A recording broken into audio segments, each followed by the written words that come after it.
Graça e paz, irmãos, da parte do Senhor Jesus Cristo. É uma alegria mais uma vez estar com todos para essas reflexões tão importantes que voltam no tempo, reapreciam a história da igreja e procuram encontrar aplicabilidade para o nosso tempo presente.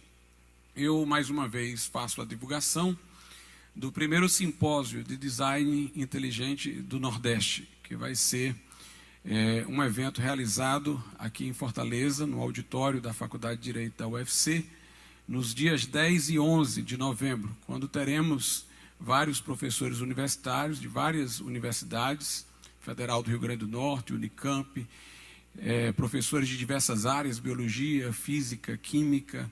Teremos também um biólogo norte-americano, Dr. Jonathan Wells, o presidente da Sociedade de Design Inteligente, Dr. Marcos Eberlin, que é o que coordena o curso de Química da Unicamp, e estaremos falando sobre design inteligente, que tem a ver com o fato de que há no mundo evidências de um projetista. Por muito tempo se pensou que o nosso universo se compunha apenas de matéria, depois de matéria e energia. Hoje se sabe que de matéria, energia e de informação. Na célula há um código, que é o código genético, que contém informação. Onde há informação, há inteligência. Alguém pôs essa informação lá. Então, a partir dessa revolução paradigmática da descoberta da informação como um componente do universo, voltou-se a mostrar a viabilidade de se inferir pela via científica, a existência de um projetista, de um criador. Então, os palestrantes estarão tratando desse assunto numa linguagem,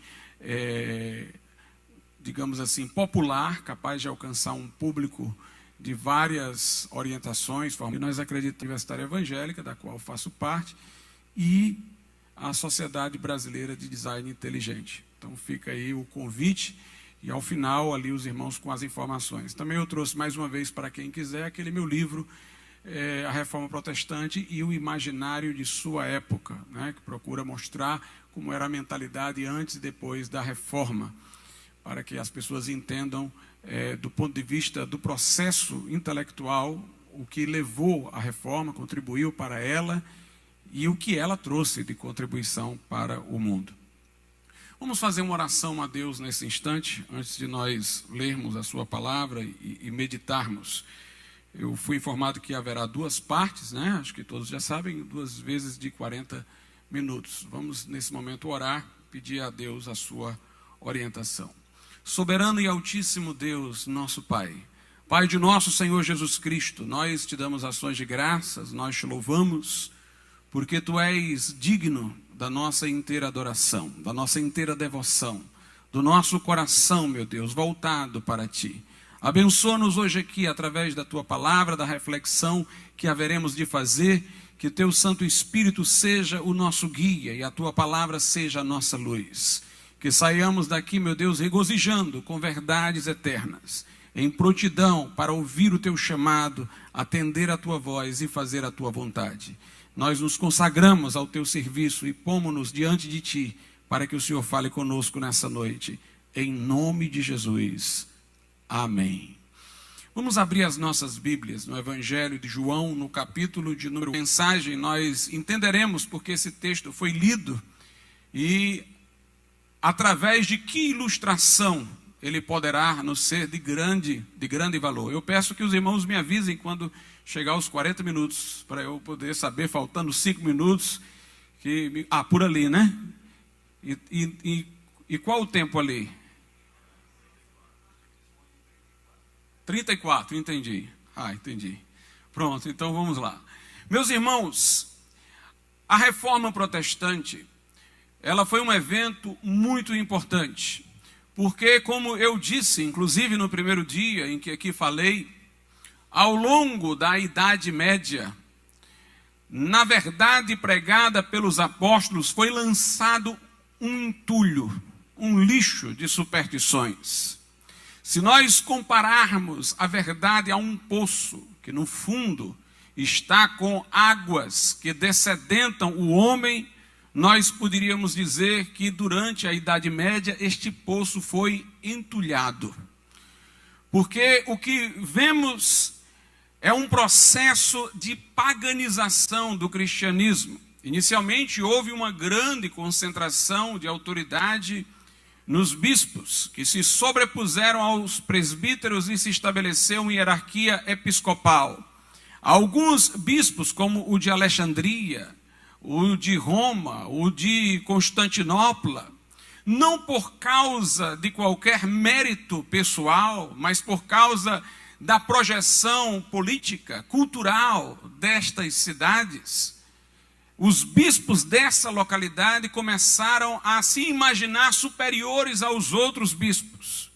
E um processo de hierarquia foi se escalonando, que culminou na reivindicação do bispo de Roma, de seu substituto de Pedro. Segundo ele, Pedro teria sido o fundamento da igreja, e ele, portanto, deveria ter jurisdição sobre todas as congregações, sobre todas as igrejas.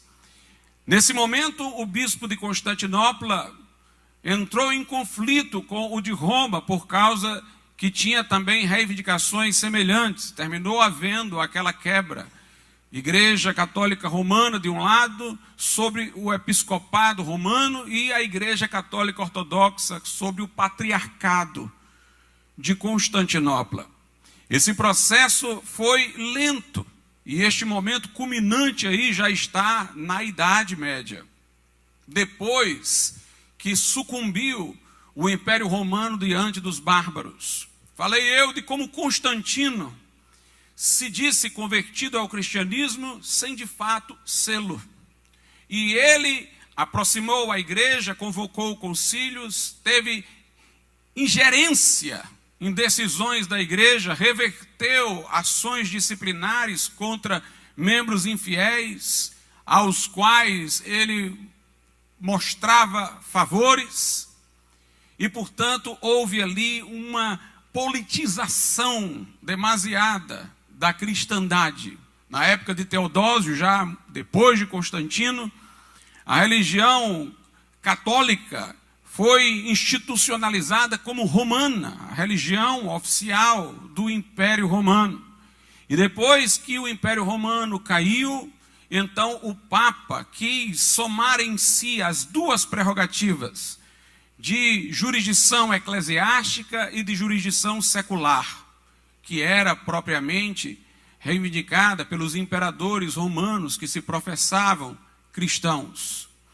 Durante a Idade Média, o poder papal era tão grande que, para pessoas ocuparem posições políticas de rei ou o imperador do Sacro Império Romano, que foi uma tentativa, digamos assim, de versão cristã de recuperar o Império Romano, inicialmente sob Carlos Magno, nesse período eram os papas que coroavam esses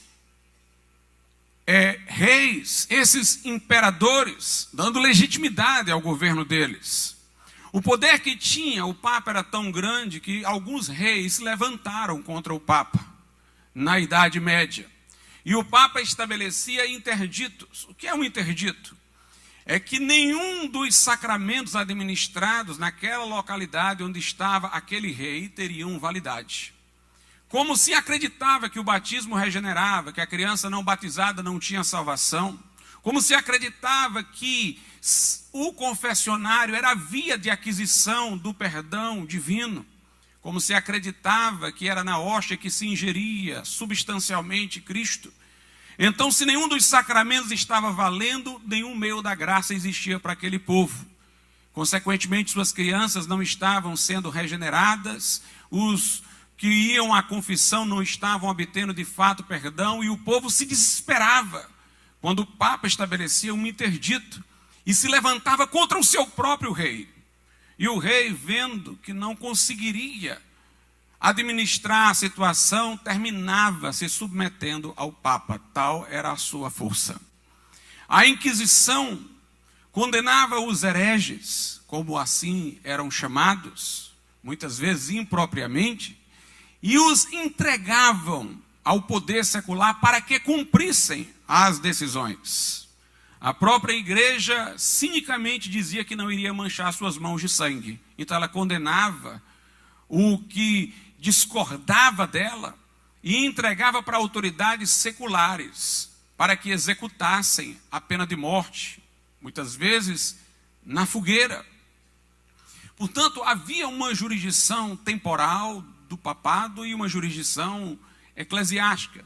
Às vezes os teólogos diziam que ele só tinha a jurisdição espiritual, mas na medida em que a sociedade estava cristianizada, então ele tinha esse poder dos interditos e terminava por exercer de fato um poder temporal. Então a situação era essa durante a Idade Média. A partir do momento que o Império Romano, na época de Constantino, se professou cristão, os pagãos foram forçados, na geração seguinte, a serem cristãos confessos.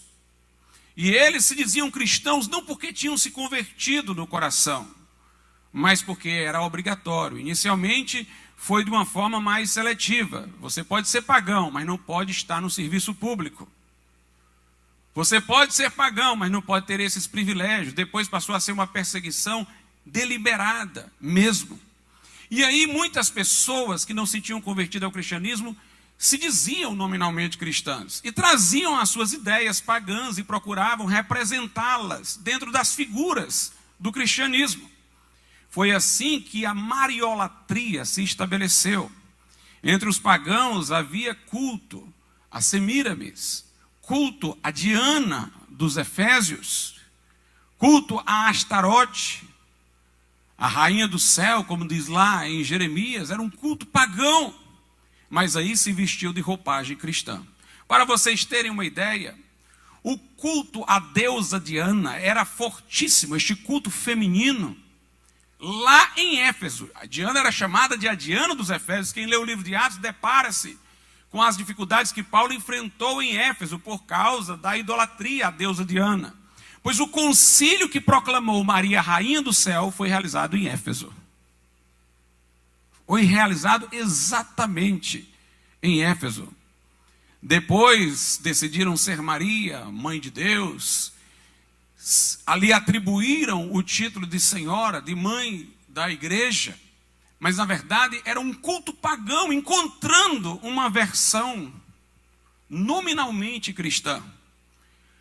A hóstia, por exemplo, arredondada, é uma reminiscência do culto ao Deus Sol.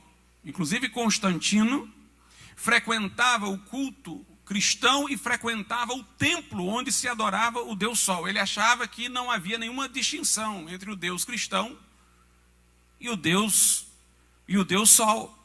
No culto ao Deus Sol, o sacerdote levantava um círculo de ouro.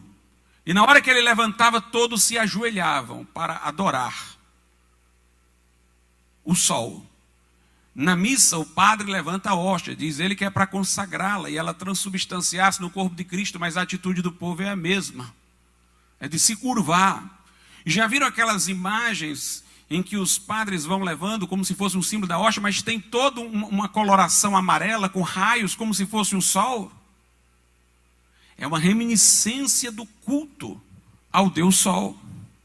Até a Semana Santa era uma reminiscência de uma Semana Santa que já existia, em comemoração à morte e ressurreição de Tamuz, filho de Nimrod e Semíramis, que no culto babilônico teria sido morto por um javali e ressuscitado. Tem uma passagem da Bíblia, num dos profetas, em que se fala das mulheres chorando por Tamuz.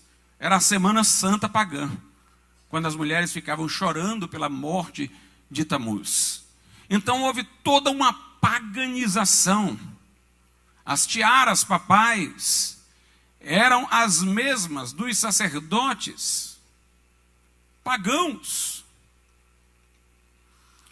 E nós vemos tudo isso acontecendo. O purgatório vinha da doutrina de Zoroastro. Nós encontramos uma relação de dependência das pessoas com a instituição, como nas religiões pagãs havia. Você tinha que ir a um padre para se confessar, não poderia ir diretamente a Deus. Você não poderia ser regenerado sem a intervenção de um padre que era legítimo para administrar o batismo, que tinha poder regenerador. Quando eu vejo hoje na televisão algumas igrejas que defendem a teologia da prosperidade se apresentarem, eu vejo a repetição dos erros do catolicismo e, consequentemente, do paganismo. É aquela ideia de que a pessoa tem que ir na igreja e fazer o rito administrado por aquele pastor, senão ela não é abençoada. Ô pastor, você tem que vir aqui, tem que fazer essa corrente aqui. Ah, você está com problema, você tem que vir beber essa água aqui. Eu não acredito que água cure nada, a não ser desidratação. E acredito que nós devemos orar por gente e não por objetos. Porque se orarmos por objetos e passarmos a reputá-los por sagrados, depois disso eles viraram fetiche de feitiçaria. No entanto, o que nós vemos é que nessas igrejas, o pastor, o bispo, poderia dizer assim para as pessoas: ore aí pelo seu copo d'água, você mesmo, e beba água. Mas não, tem que ser aquela água pela qual ele orou. Os 300 e não sei quanto oraram. Você tem que receber a oração daquele pastor, ir para aquela corrente, para aquela coisa que aqueles pastores estão administrando. De maneira que as pessoas não têm um relacionamento direto com Deus, mas ficam aprisionadas numa relação de dependência. A igreja romana dizia no início que a pessoa comum não podia nem ler a Bíblia, por isso ficava em latim, na língua dos eruditos. Somente sacerdotes autorizados poderiam lê-la, não se poderia traduzi-la para a língua vernácula.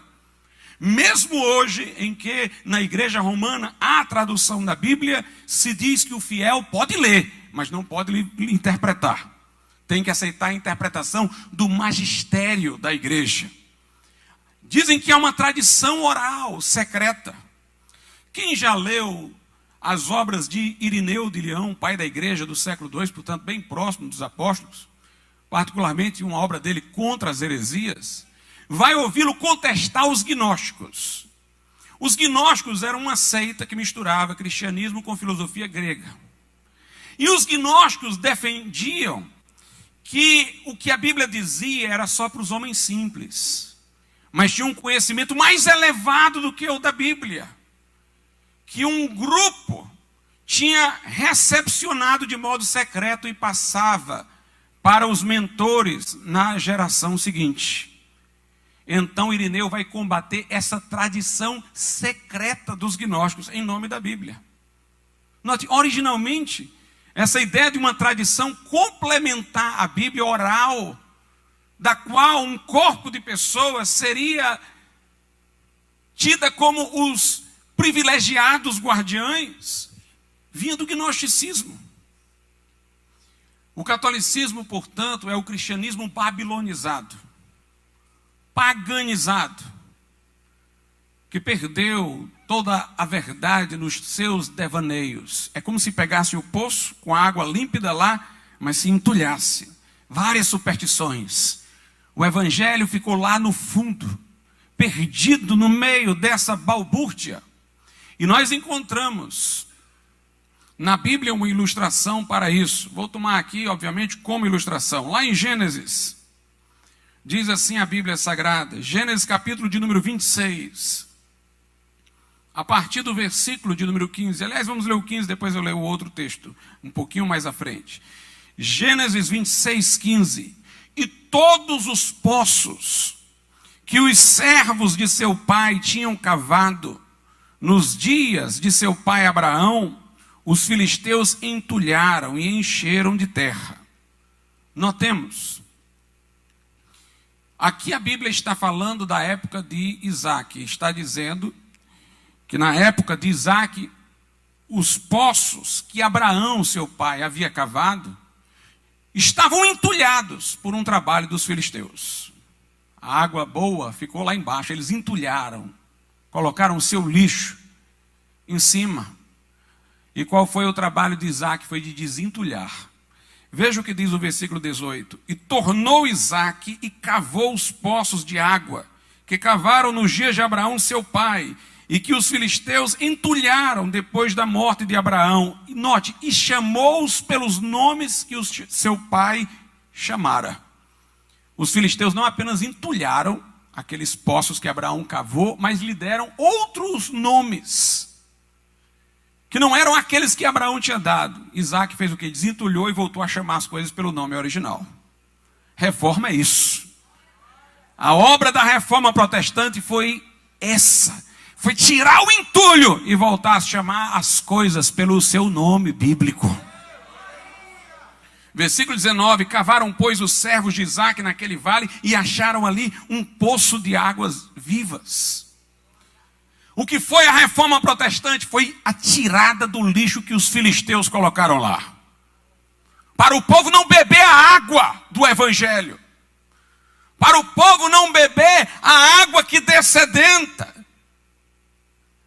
Mas a reforma desentulhou o poço.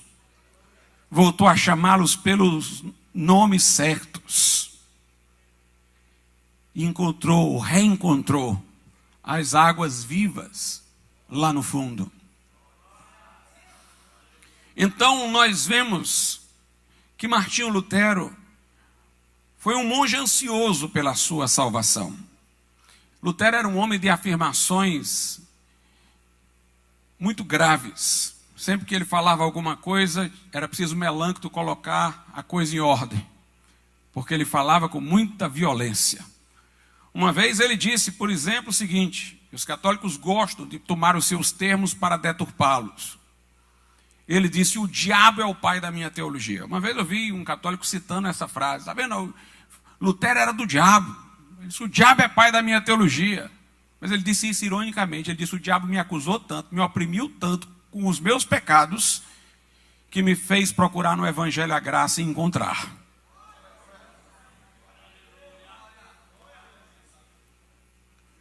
Como ele, quando ele estava no castelo em Wartburg, ele escreveu a Melâncto e disse: olha, me tira daqui, porque não queriam deixar ele sair, senão os adversários o matariam. Ele disse que eu estou vivendo aqui na ociosidade, como se fosse um bêbado. Era uma maneira de falar. Os católicos pegam esse trecho da carta e dizem: está vendo? Era um ocioso, bêbado. Sendo que em semanas lá ele traduziu todo o Novo Testamento. Nunca escreveu tantos livros como quando ele esteve naquele castelo. Este homem estava muito ocioso e muito ébrio, né? Para poder fazer tudo isso. Lutero, ele ansiava por sua salvação, desejava conhecer o caminho para Deus, mas aquelas superstições, aquelas doutrinas equivocadas, estavam no meio do caminho. Aquele entulho obscurecia sua visão, até o dia em que ele, já professor na Universidade de Wittenberg, foi dar preleções sobre a carta de Paulo aos Romanos e deparou-se com Romanos 1, 16, 17, onde lá vai se dizer que a justiça de Deus se descobre no evangelho de fé em fé, como está escrito: o justo viverá pela fé. Entendeu que a salvação não era por obras, não era por sacramentos, não era por intermédio da mediação eclesiástica de uma instituição, mas era através da fé em Jesus Cristo. É quando o coração cansado descansa no Senhor. É quando o culpado se abre para o perdoador.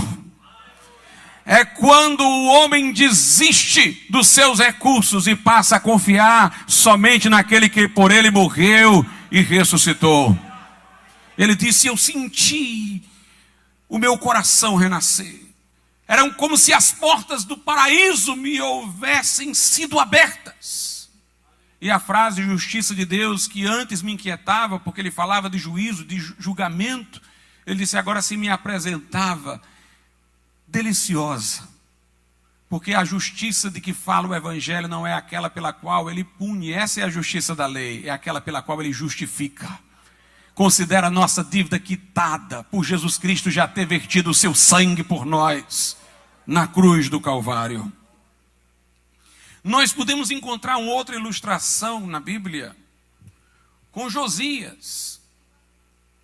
Na época do rei Josias, o sacerdote Ilquias encontrou nos escombros do templo o livro da lei, que estava esquecido. É como se a igreja romana tivesse deixado a obra de Deus se arruinar e entulharam a palavra. Mas aí apareceu alguém e disse: achei o livro. E aquele rei sábio pediu para que o livro lhe fosse lido. Viu que o povo não andava de acordo. Convocou a nação a fazer um concerto com Deus. E Deus a abençoou em seus dias. A reforma foi uma realidade desse tipo. Um reencontrar da palavra esquecida.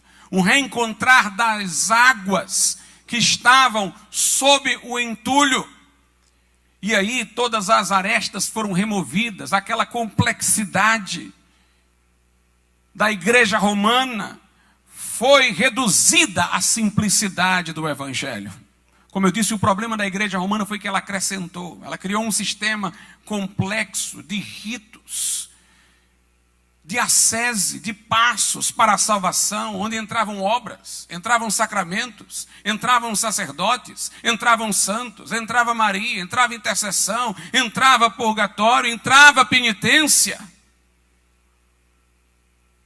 Quando Jesus só disse: vinde a mim, os cansados e sobrecarregados, e eu vos aliviarei. Quando a Bíblia dizia: todo aquele que invocar o nome do Senhor será salvo. Quando Jesus disse que o publicano entrou no templo, não ousou olhar para cima pelos seus pecados, bateu no peito, arrependido, e disse a Deus: sê propício a mim, ó Deus, que sou pecador. E Jesus disse que ele saiu do templo justificado. Enquanto que o fariseu, em seu sistema complexo, reivindicou todas as obras que praticava para se distinguir daquele publicano. Mas a Bíblia diz que ele saiu do templo sem ser justificado. É pela graça, mediante a fé, é Cristo, é um encontro com Jesus. Deus não está distante. A palavra da fé que pregamos está perto de ti, perto da tua boca e do teu coração, diz lá em Romanos 10. Se com a tua boca confessares Jesus Cristo e em teu coração creres que Deus o ressuscitou dos mortos, serás salvo. Paulo disse no Areópago em Atenas: há alguns que procuram a Deus tateando, cuidando que a divindade seja semelhante a ouro, a prata, artifício da imaginação dos homens, mas ele não está longe de nós. É nele que nos movemos, existimos e respiramos. O nosso Deus não é um Deus distante, é um Deus próximo, que pode ser invocado e vai dizer: eis-me aqui. Deus diz: vinde, arguí-me, lá no livro do profeta Isaías. Ainda que os vossos pecados sejam como a escarlata, eu os farei mais alvos do que a branca lã. Aleluia! Davi resolvia tudo com Deus. Confessarei ao Senhor as minhas transgressões. Lava-me e serei limpo. Cria em mim um coração puro. Renova em mim um espírito reto. O nosso Deus é esse Deus da proximidade, que está disponível a nós. Mas a reforma, embora tenha redescoberto o evangelho, não resolveu tudo. Não trouxe ao modo puro do evangelho a forma de organização da igreja. Manteve ainda alguns embaraços com o poder secular. O evangelho da salvação foi descoberto. Quem cresce seria salvo. Já estava sendo pregada a mensagem pela qual o homem poderia se reconciliar com Deus. Mas algumas coisas ficaram pendentes durante a reforma protestante. Os reformadores, eles até sabiam, tinham uma intuição de que nem tudo havia sido resolvido. E por isso eles criaram essa expressão: Ecclesia reformata et semper reformanda est, que quer dizer a igreja reformada deve permanecer sempre se reformando. A palavra reforma nos diz muito. Primeiro fala de forma, tem uma forma.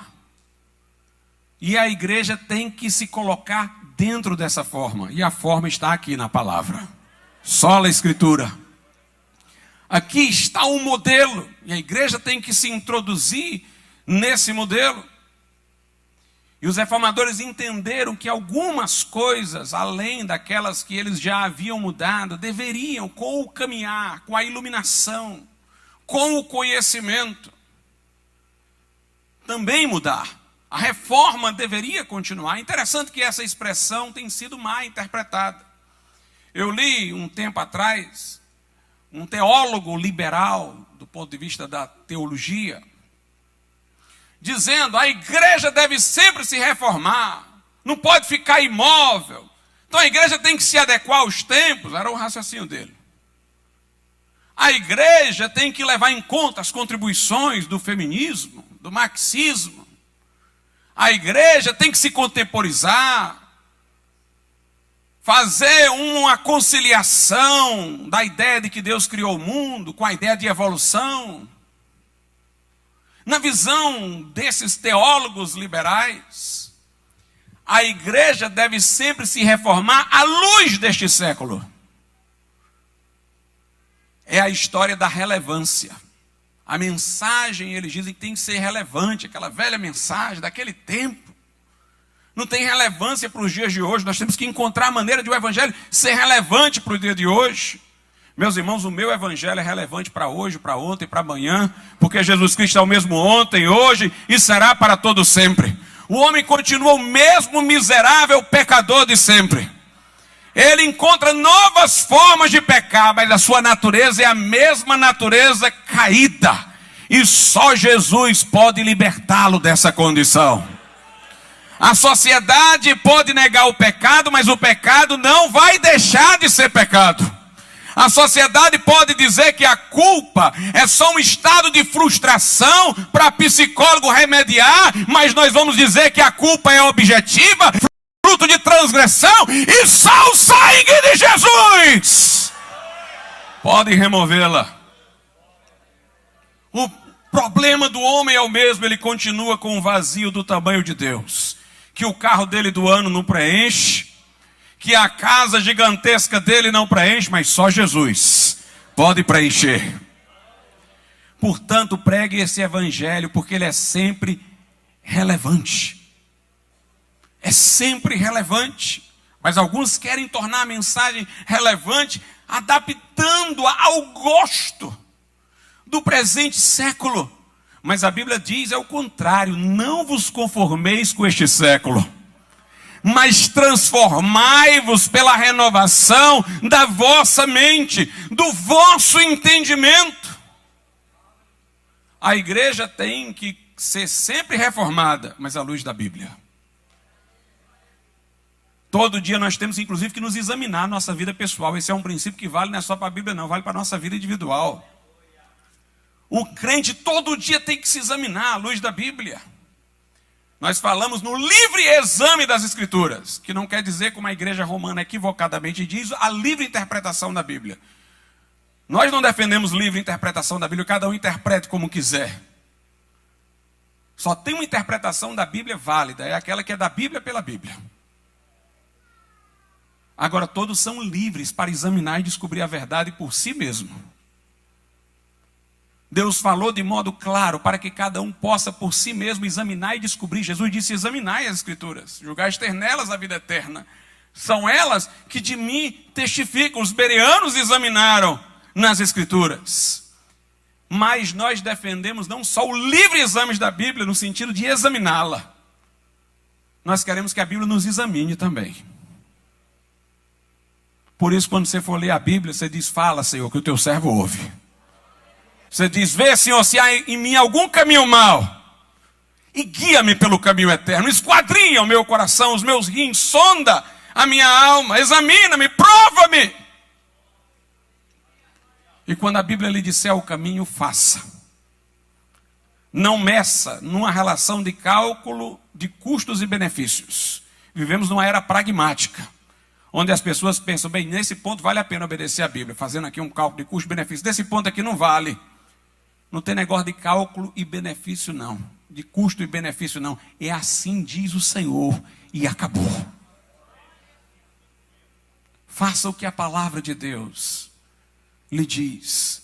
Todos os dias nós temos que nos colocar diante dela. E os reformadores disseram isso. É preciso continuar o processo. E nós vamos ver na segunda parte que os reformadores, muito embora tivessem essa intuição da necessidade de continuar a reforma, por algumas razões, eles estacionaram num ponto. Mas Deus é melhor do que os reformadores. E Deus continuou por outros caminhos, para que a igreja fosse caminhando para uma luz mais plena, porque a luz brilha mais e mais, até chegar o dia perfeito. Aleluia, porque nós temos que ir de força em força, até chegar em Sião, porque é graça sobre graça, é de glória em glória. Uma vez uma pessoa me perguntou: pastor, vocês evangélicos, era um católico, tem não sei quantas denominações, por quê? Eu disse: e você é o quê? Ele: sou católico. Eu disse: o catolicismo também tem mais divisão do que evangélico. Veja quantas ordens religiosas há no catolicismo: franciscana, carmelita, beneditina. Cada ordem dessa, não é dito muito isso, mas cada ordem dessa interpreta a espiritualidade e o relacionamento com Deus diferente. Franciscano, no campo missionário havia intrigas e contendas ali para o lado da China entre franciscanos e jesuítas. Nós somos completamente diferentes de espiritualidade, de vida com Deus. Para não falar de católica romana, católica ortodoxa grega, russa, velhos católicos, católicos tridentinos, católicos armênios que creem que Jesus só tem uma natureza e não duas, católico copta, é católico por aí que não acaba mais, velhos católicos, católicos brasileiros, católico da tradição família, propriedade, católico teólogo da libertação, católico carismático, e vai por aí. E vai por aí. Sabe o que é que faz a Igreja Católica uma instituição única? É que apesar de todas essas variações, todos decidem se submeter ao Papa. Não é a doutrina que os une, é um homem. Sabe o que é que nos faz um? É Jesus. Fomos salvos pelo mesmo Senhor. Pode ser batista, presbiteriano, metodista, Assembleia de Deus, podemos ter algumas discordâncias doutrinárias, mas todos nós cremos que só a Bíblia nos iluminou para a salvação. Que só Jesus salva, que fomos salvos só pela graça mediante a fé e que só a Deus deve ser dada a glória.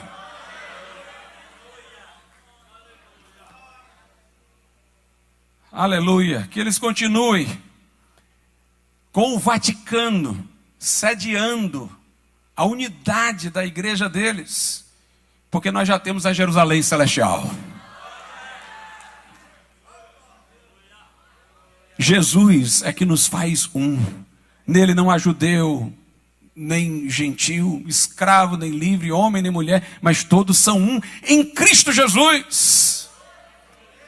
Agora, a variedade que há entre nós reflete a condição normal de desenvolvimento espiritual.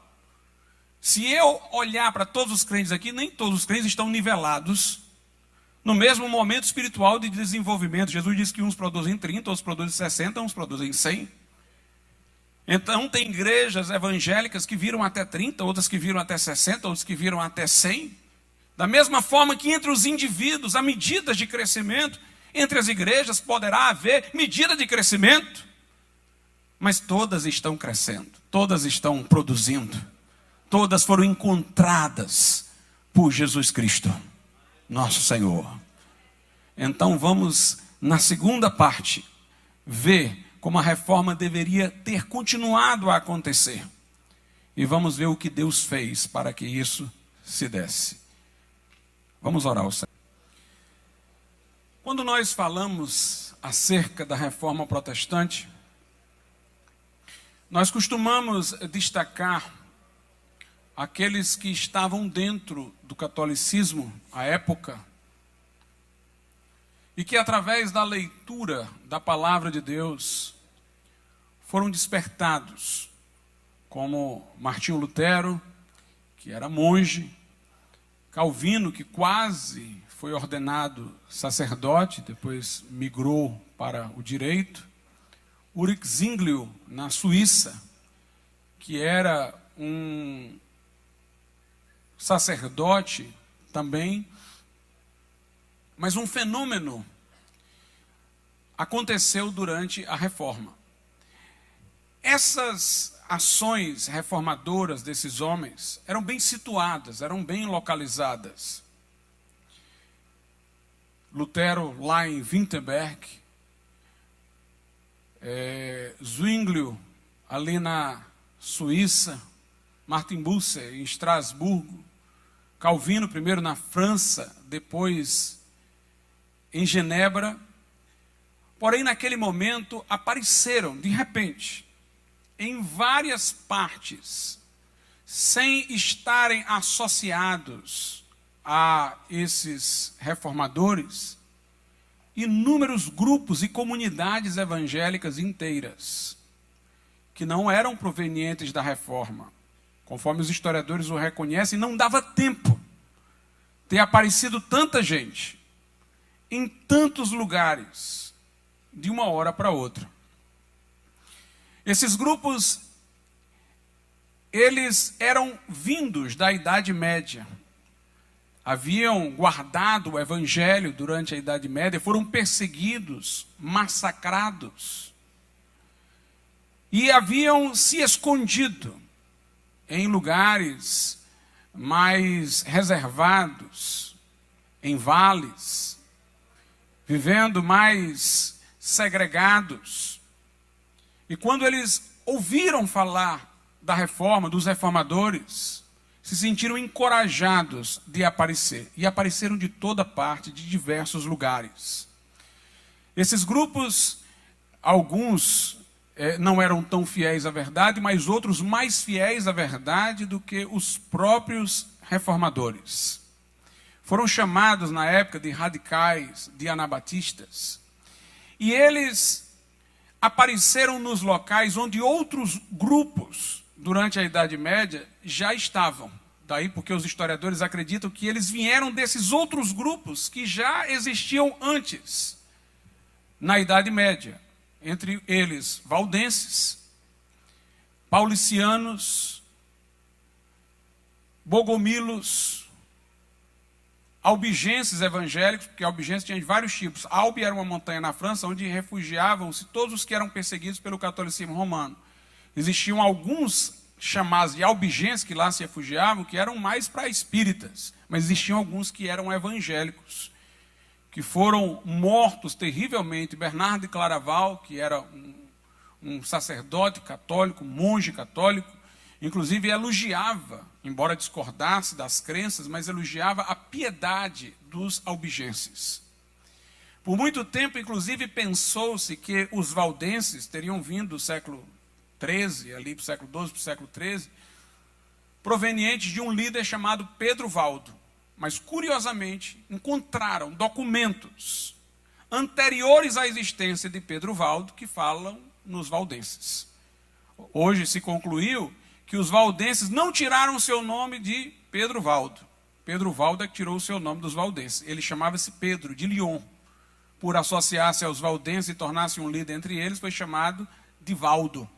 Valdense vem de valesdência, que seria um vale denso, porque eles se escondiam nas florestas. Então, nós podemos rastrear a existência de evangélicos através desses grupos muito antes da Reforma. Calcula-se, Homer Duncan diz num livro, que cerca de 50 milhões foram mortos ao longo de toda a Idade Média, dentre eles. Foi massacre por cima de massacre.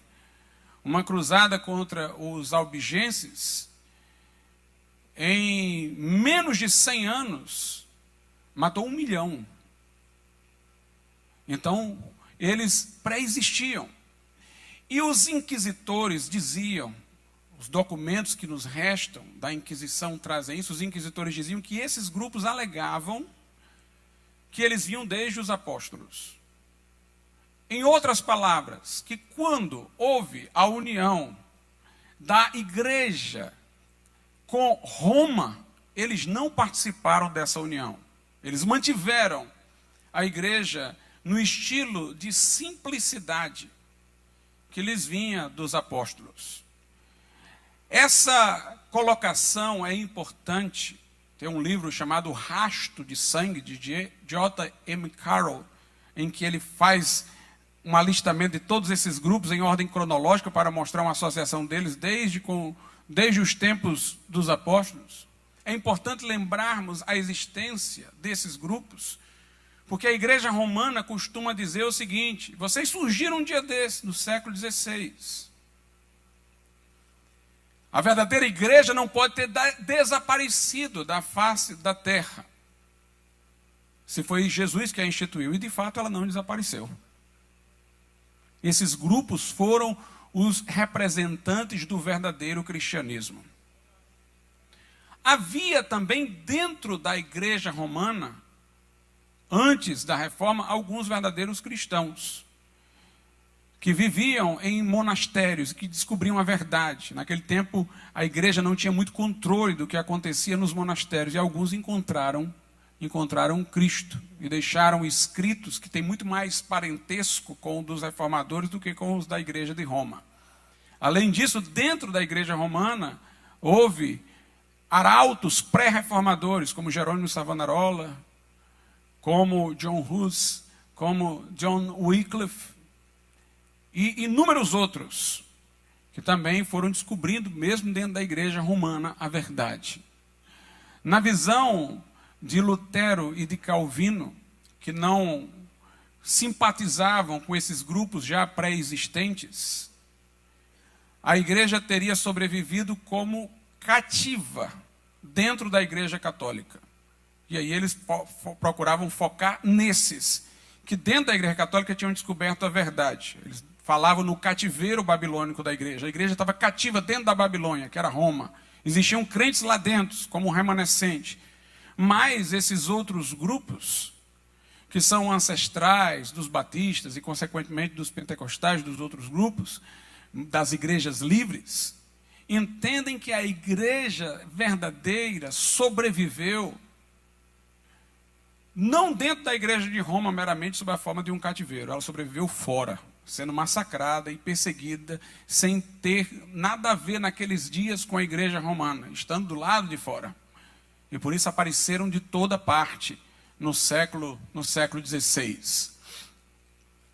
Alguns que estavam originalmente com Ulrich Zwinglio, inclusive terminaram por ser absorvidos dentro desses grupos. Os irmãos suíços, sob a liderança de Konrad Grebel, Felix Manz, George Blaurock, foram homens que eram extremamente letrados, humanistas, aprendiam com Ulrich Zwinglio, e Ulrich Zwinglio no começo quis fazer uma reforma muito mais ampla do que realmente fez. Chegou mesmo a falar do batismo em idade adulta e não mais infantil. Chegou a falar de uma igreja independente do Estado, mas depois ele não prosseguiu nesse caminho. E os irmãos suíços, então, se separaram, foram perseguidos. Felix Manz foi afogado, Konrad Grebel morreu de tuberculose dentro da cela. Infelizmente, o conselho que estava a favor de Zwinglio era o mesmo conselho que promovia essas ações contra os chamados irmãos suíços, que, por fim, foram absorvidos processualmente por esses grupos que já pré-existiam à reforma e que estavam muito mais além dos reformadores, na vivência e na continuidade do cristianismo primitivo. Os reformadores teriam que ir mais além. Os crentes desses grupos costumavam dizer aos reformadores que a igreja precisava mais do que reforma, ela precisava de restauração, aludindo àquilo que a gente faz numa casa, né? A gente pega uma casa velha e reforma, mas ainda é a casa velha. Eles diziam que tem que haver uma restauração, da raiz aos ramos, de tudo, uma volta ao cristianismo primitivo. Os reformadores descobriram o evangelho da graça, a mensagem da salvação pela fé, mas, por exemplo, mantiveram o batismo de crianças. Ulrich Zwinglio chegou a propor o batismo adulto, mas terminou recuando, por uma razão política. Eles esperavam, os reformadores, em dado momento, a proteção das autoridades, porque a igreja de Roma vinha com tudo contra eles. Tinha força, tinha exército, tinha capacidade bélica. E eles queriam que as autoridades os defendessem. Naquele tempo, o batismo era expressão de cidadania. Quando você se batizava num local, você era cidadão daquele local. Então, se alguns não quisessem se batizar quando crianças, só em adultos, se houvesse essa opção, então alguns não seriam cidadãos de lugar nenhum. Mas eles queriam que todas as crianças fossem batizadas para aumentar o número de cidadãos daquela região, para formar um exército capaz de resistir. E terminaram fazendo concessões na questão do batismo infantil. No caso, por exemplo, de Martinho Lutero, ele era extremamente perturbado com a ideia do batismo infantil, porque os anabatistas diziam que o batismo era sob profissão de fé, idade adulta, conforme a Bíblia. Lutero não tinha base para o batismo infantil. E ele chegou a uma doutrina forçada e equivocada, de que a criança batizada tinha fé. Os reformadores eram interpelados pelos anabatistas, dizendo: se a justificação é pela fé, como é que a pessoa é batizada antes de crer? Se a pessoa é justificada pela fé, o batismo deve vir depois. E Lutero, sem resposta para isso, ele chegou mesmo a dizer: na hora que você vai batizar a criança, você ora por ela, Deus dá fé a ela. Não sei como, mas faz e tem fé. Porque havia um interesse na preservação do batismo infantil. Lutero, no início, chega a dizer no Cativeiro Babilônico, no seu livro chamado Cativeiro Babilônico, que as congregações deveriam ser autônomas, eleger seus pastores, sem hierarquias maiores, deveriam ser comunidades bem simples. Ele esperava que o povo acolhesse suas ideias, mas o povo radicalizou, sob a liderança de Tomás Müntzer, que Lutero oportunamente quis dizer que era um anabatista, mas nunca foi. Tomás Müntzer recebeu cartas de Conrad Grebel, que era este sim um anabatista, suíço, reprovando-o por suas sedições. Tomás Müntzer era aluno de Lutero, foi aluno em Wittenberg, era luterano, mas que se radicalizou e começou a achar que o reino de Deus ia ser implantado na terra à força, por uma revolta dos camponeses. Deveriam abolir os privilégios não só dos padres, mas também dos nobres. Nas suas reivindicações havia algumas coisas que estavam no Cativeiro Babilônico, o livro de Lutero. Por exemplo, eles queriam eleger seus próprios pastores, eles queriam que as igrejas gerenciassem os seus próprios dízimos e não a autoridade estatal. Lutero havia, no primeiro momento, aceito isso daí, até difundido. Mas eles iam mais além, porque reivindicavam a força armada. E Lutero não poderia aceitar a desordem. Então Lutero, neste momento, ele chama as autoridades para conter a revolta dos camponeses, que foi realmente uma revolução sanguinária, uma revolta sanguinária dos dois lados, dos lados dos camponeses inicialmente, e depois dos nobres, que sufocaram com muita força. Inclusive sufocaram com tanta força que depois Lutero pediu clemência pelos camponeses. Mas depois desse momento, Lutero passa a achar que o povo não tinha condição de ajudá-lo na reforma, que tinha que ser as autoridades. Então ele começa a apelar mais para uma reforma através dos príncipes. A Alemanha termina estabelecendo o princípio da territorialidade. A religião do príncipe é a religião do povo. Então, como a Alemanha era dividida em principados, se um príncipe naquela região era católico, todo o povo tinha que ser católico. Se fosse luterano, todo o povo tinha que ser luterano. Se converteu, muda de lugar. Vai de um lugar para o outro. E terminaram decidindo, para agradar os católicos, os luteranos, que isso só valeria entre luteranos e católicos. Eles não aceitariam nem anabatistas, nem zwinglianos. Só teve um príncipe luterano que foi mais ameno, condescendente, tolerante, com anabatistas, com os zwinglianos, com dissidentes, que foi Filipe de Hesse. Então, havia toda essa questão com o Estado. Zwinglio chegou a ir para o campo de batalha, como capelão, notadamente, mas achando que o exército católico ia invadir a Suíça, ele se antecipou e pediu que os suíços atacassem. Então houve muita mistura com esse elemento político. A mistura, por exemplo, era tão grande que quando Calvino chegou em Genebra, ele foi expulso de lá quando tentou fazer a reforma, depois ele retornou de novo. Na época que ele foi expulso até por uma razão em que ele estava certo. Ele queria que a igreja tivesse a autonomia da disciplina para decidir quem participava e quem não participava da ceia. E o conselho da cidade, que era um órgão político, queria decidir quem eram os que poderiam ou não participar da ceia. Se por um lado Calvino aí queria a independência da igreja, por outro, antes disso ele havia exigido do conselho que todo membro de Genebra fizesse juramento de lealdade à confissão de fé que ele e os demais calvinistas tinham elaborado. Ou seja, ele queria a força do Estado para impor a confissão de fé calvinista. E não queria que o Estado controlasse a ceia. Portanto, era uma situação muito confusa. E terminaram as autoridades que protegeram os protestantes, perseguindo outros grupos também com intolerância. A igreja era organizada em função da estrutura do Estado. Aquele princípio de constantinização da igreja, ou seja, da igreja de Constantino, aliado ao Império Romano, não havia totalmente sido superado. Havia o batismo de criança, havia concepções falhas acerca do Senhor, da ceia do Senhor. Para Lutero, o pão não se transubstanciava no corpo de Cristo, mas o corpo de Cristo se unia ao pão. Para Calvino, sempre foi uma doutrina muito confusa dele, havia algum tipo de comunhão espiritual com o Cristo ressurreto, mas havia um tipo de participação na carne de Jesus por meio espiritual. Nunca os calvinistas se entenderam sobre a correta interpretação do que Calvino dizia. Então a reforma estacionou em certos pontos. No campo missionário, deixou extremamente pontos a desejar. Por exemplo, inicialmente, tanto luteranos como calvinistas não tiveram ímpeto missionário. Eles iam aos locais que eram católicos, para que se convertessem ao protestantismo, mas não enviavam missionários aos lugares em que dominava ainda algum tipo de paganismo. Porque eles achavam que a obra de expansão do evangelho fora limitada aos apóstolos. O dever deles era recuperar o cristianismo, no caso católico, trazendo de volta para o evangelho.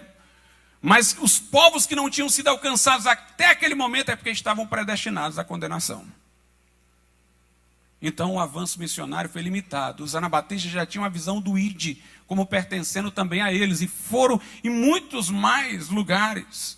Recusaram o patronato dos príncipes, aqueles grupos anabatistas, se recusavam a fazer juramento de lealdade a príncipes, foram perseguidos, defensores da não resistência, não admitiam a violência, foram muito mais além na volta, ou melhor, até na continuidade, na conservação do cristianismo primitivo.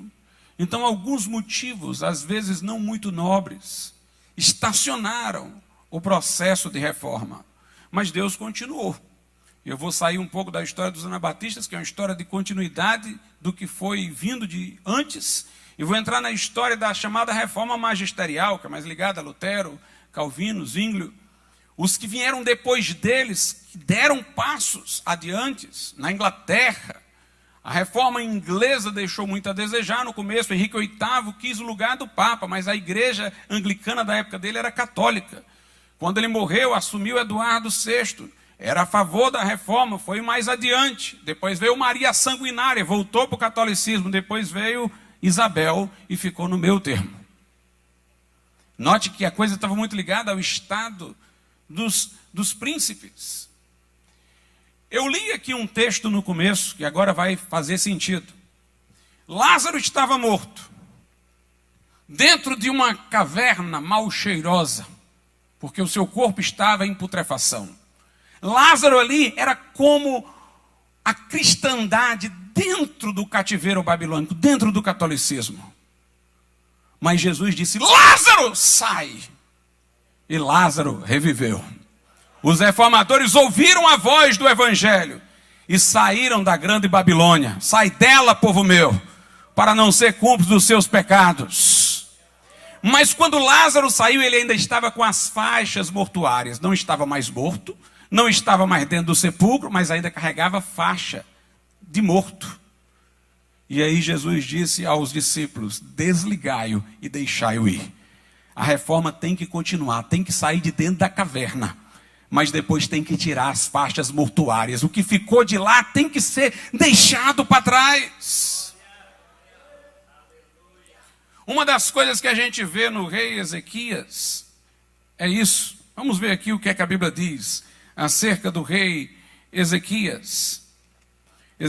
Segundo Reis 18, a partir do versículo de número 3. E fez o que era reto aos olhos do Senhor, conforme tudo que fizera Davi seu pai. Ele tirou os altos, quebrou as estátuas, deitou abaixo os bosques, fez em pedaços a serpente de metal que Moisés fizera, porquanto até aquele dia os filhos de Israel lhe queimavam incenso e lhe chamavam Neustã. No Senhor Deus de Israel confiou, de maneira que depois dele não houve quem lhe fosse semelhante entre todos os reis de Judá, nem entre os que foram antes dele. Sabe o que é interessante aqui em Ezequias? É que a Bíblia diz que ele fez o que era reto perante o Senhor e tirou os altos. Antes de Ezequias, alguns reis de Judá voltaram-se para Deus, mas não tiraram os altos. Ou seja, o povo durante o período de desvios construía altos para cultuar a deuses pagãos. Vinha um rei que trazia o povo de volta para Deus. O culto deveria ser no templo, não nos altos. O povo, voltando-se para Deus, deixava de adorar ídolos, mas ia para aqueles altos para oferecer sacrifício a Deus, ao Deus verdadeiro. Mas o lugar de oferecer sacrifício a Deus não era naqueles altos, era lá no templo. Mas aí os reis outros se acomodavam: bem, mas o povo está servindo o Senhor, deixa aí, não vamos tirar os altos não. Mas os altos eram uma lembrança do paganismo. Quando vinha um período de desvio, o povo voltava a sacrificar a deuses falsos lá. Ezequias foi o que teve coragem de remover os altos. Veja o que a Bíblia diz aqui antes de Ezequias. Segundo Reis 12, 2. E fez Joás o que era reto aos olhos do Senhor, todos os dias em que o sacerdote Joiada o dirigia. Tão somente os altos não foram tirados. Veja agora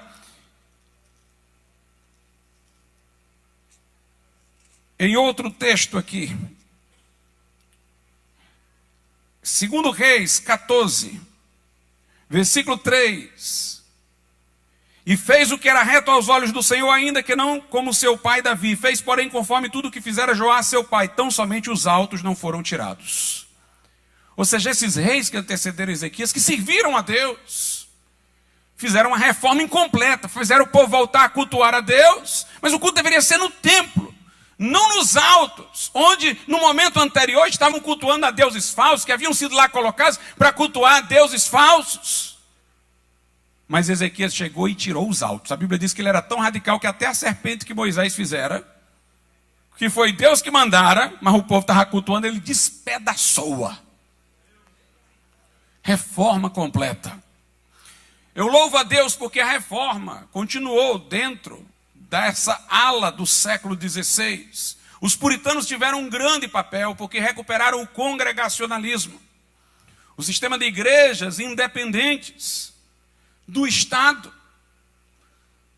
Quando passou o período de hegemonia puritana e eles foram perseguidos, foram para os Estados Unidos e lá criaram igrejas em forma congregacional e livre. Nós podemos observar que os pietistas, dentro do luteranismo alemão, recuperaram a importância do nascer de novo. Porque, irmãos, nós temos que entender o seguinte: nós temos que descobrir o que foi esquecido numa geração e trazê-la de volta. Lutero não enfatizou muito o novo nascimento, não, muito menos Calvino. Eles enfatizavam muito a justificação pela fé. Claro que criam no novo nascimento, mas não era a tônica da mensagem. Viviam numa época de pessoas perturbadas com a culpa, extremamente escrupulosas quanto à obediência aos mandamentos de Deus, mas que se sentiam aterrorizadas com a ideia de um Deus vingador. Então eles apresentaram a justificação como seu tema principal. a resolução do problema da culpa. Mas a segunda geração, depois da reforma, foi antinominiana, principalmente lá na Alemanha. A salvação é pela fé, a pessoa era educada na igreja desde criança, foi batizada quando criança, era daquela cidade, era luterana. Então pronto, eu sou salvo só pela fé, não preciso de obras, vivia uma vida dissoluta, e apareceu Spener e Frank, os líderes do movimento pietista, e disseram: tem que nascer de novo para entrar no reino de Deus. Aqueles a quem Deus justifica, regenera, enfatizaram a experiência com Deus, recuperaram o movimento missionário. Disseram: não, nós temos que ir aos pagãos. Os irmãos morávios, que faziam parte do pietismo, foram pioneiros em missões a povos não cristianizados. Inspiraram William Carey, que quase não conseguia apoio para fazer missões por causa da doutrina da predestinação, que diziam que os povos não alcançados tinham sido predestinados para o inferno, mas ele venceu isso. E foi chamado de pai das missões modernas. Na Inglaterra, também a igreja anglicana virou apenas formalidade, identidade nacional. Aí Deus levantou os irmãos Wesleys para dizer que era necessário nascer de novo, para contestar concepções equivocadas do batismo infantil que ainda dominavam a igreja anglicana.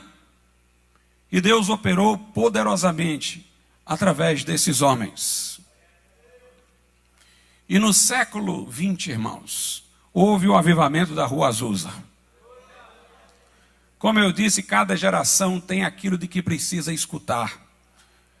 E o homem sábio e com discernimento, o profeta de sua geração, é aquele que sabe tirar a mensagem que é importante para o seu povo. A mensagem da hora, aquilo que precisa ser colocado, aquilo que foi negligenciado e tem que ser trazido de volta. Os reformadores do século XVI, justificação, perdão. Os pietistas e os metodistas, santificação, novo nascimento. Os irmãos morávios, missão. E no início do século XX, nós tivemos uma situação bem específica. A situação foi a seguinte: o cientificismo dominou a Europa. A ciência progredia em descobertas. Muitas das coisas que as pessoas davam explicações, às vezes fantasiosas, agora a ciência já explicava de maneira mais detalhada, causal, sem as fantasias anteriores. Começou-se a achar que a religião ia acabar no mundo. Porque as pessoas, mesmo aqueles que não eram cientistas, tinham uma mentalidade cientificista. Tudo acontece segundo a regularidade. Não há milagres. Há coisas ainda não explicadas pela ciência. Era assim que se dizia. Não houve milagres. Começaram a interpelar os evangélicos. Se Deus ainda opera milagres, por que nós estamos vendo curas? Não estamos vendo ressurreição de mortos? Aquelas coisas que estão lá no livro de Atos, por que não aparecem de novo? Os teólogos fundamentalistas, homens de Deus, foram pelo caminho errado. Em vez de clamarem a Deus para mostrar a sua mão outra vez, desenvolveram uma teologia para justificar o estado da igreja. Disseram: não, os milagres da época dos apóstolos ocorreram, Deus faz milagre. Mas os milagres foram para a implantação da igreja. Foram só para aquele momento inicial. Depois que a Bíblia foi escrita, o cristianismo difundido, acabou. Agora Deus não está mais fazendo isso, não. Mas os milagres aconteceram e poderão acontecer, mas sendo que agora não é o momento. E quando é que vão acontecer de novo? No milênio. Então Deus estava no presente, ou estava no passado, estava no futuro, mas não estava no presente. Mas o nosso Deus é o eu sou. Jesus chega lá onde Lázaro está e dizem: Jesus, se tu estivesse aqui, não teria morrido. Ou seja, Jesus no passado poderia ter feito alguma coisa. Aí Jesus diz: eu sou a ressurreição e a vida. Quem crê em mim, ainda que esteja morto, viverá. Eu sei, Senhor, no último dia. Essa é a teologia. Passado e futuro. Mas Jesus disse: se creres, verás a glória de Deus. Crê nisto? remove a pedra, Lázaro, sai! E Lázaro ressuscita. E olha que ele disse Lázaro, porque se só dissesse sai, o cemitério inteiro tinha saído. O nosso Deus é o Deus do presente. E aqueles primitivos pentecostais que vinham do movimento de santidade, alguns vinham de igreja batista, como Gunaving e Daniel Berg, eles não se acomodaram. Senhor, opera de novo. Como as orações do salmista, Senhor, que as nações não fiquem dizendo onde está o teu Deus. Senhor, livra-nos do opróbrio. Desnuda o teu braço, levanta-te do teu trono, estende a tua mão, opera outra vez. E a glória desceu no século 20. E Jesus batizou no Espírito Santo e em fogo. E vieram sinais, prodígios e maravilhas. E quem quiser ler sobre isso, leia Smith Wigglesworth. Quem quiser ler, leia a história daqueles homens do início do movimento pentecostal e veja mortos ressuscitando, como sob a pregação de John Lake.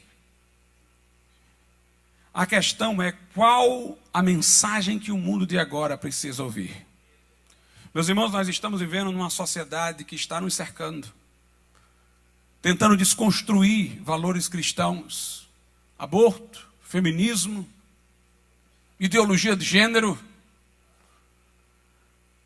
O que nós estamos precisando agora é de corajosos, é de profetas, que condenem o pecado, que chamem o pecado pelo nome, que falem a consciência dessa nação, que chamem o povo ao arrependimento.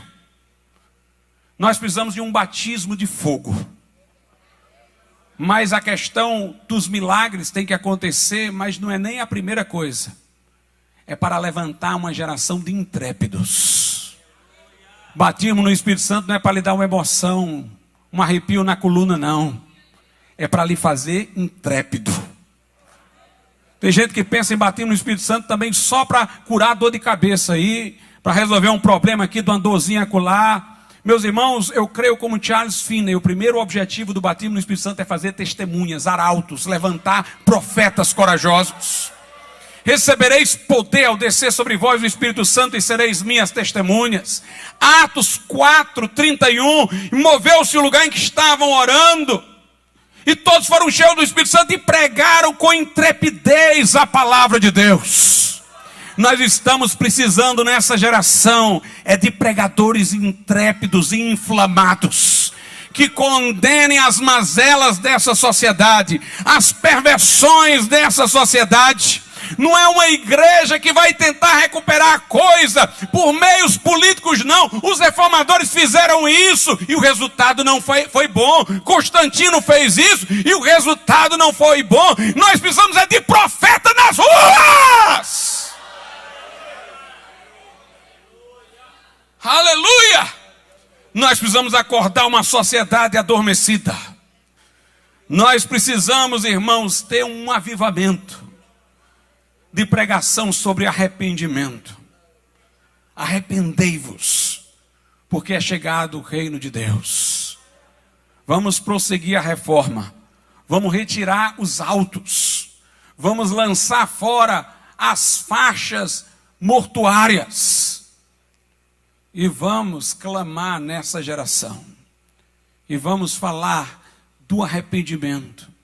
E vamos falar do pecado nos termos da palavra de Deus. Não ceda. Não seja o mundo com o pé atrás. Sabe o que é que eu quero dizer com isso? É porque o mundo não acredita na igreja, porque a igreja é um mundo atrasado. Ou seja, tem uma coisa que no mundo hoje está se difundindo, a igreja está protestando. Amanhã o mundo está fazendo uma coisa muito pior. A isso que a igreja estava protestando hoje, ela está fazendo. Amanhã o mundo dá um passo à frente, faz outra coisa pior. Aí a igreja passa a fazer o que o mundo, na geração anterior, estava fazendo e que ela estava reprovando. Quando o mundo vê esse comportamento da igreja, o mundo diz assim, olha, esse pessoal não é evangelho não. Esse pessoal é um pessoal que quer só perturbar, porque termina aceitando. Só vem atrás. Meus irmãos, eu não quero estar encostado no mundo. Atrás não, eu quero estar bem longe. Eu quero estar 2000 anos atrás. Eu quero estar na continuidade da história de Atos. Já viram que o livro de Atos termina de repente? Porque era para ser continuado. Nós temos que voltar às origens, voltar ao princípio. Ficaremos muito esquisitos aos olhos do mundo. Eu reconheço. Mas ficaremos muito ambientados com o céu. Olharam para Pedro e disseram: tu és um deles. Pena que Pedro naquele momento negou Jesus e graças a Deus se arrependeu depois. Mas disseram: tu fala como ele, teu jeito é como dele. É assim que nós temos que ser. Diferentes do mundo. E parecidos com o modelo que está contido na palavra de Deus. Vamos orar.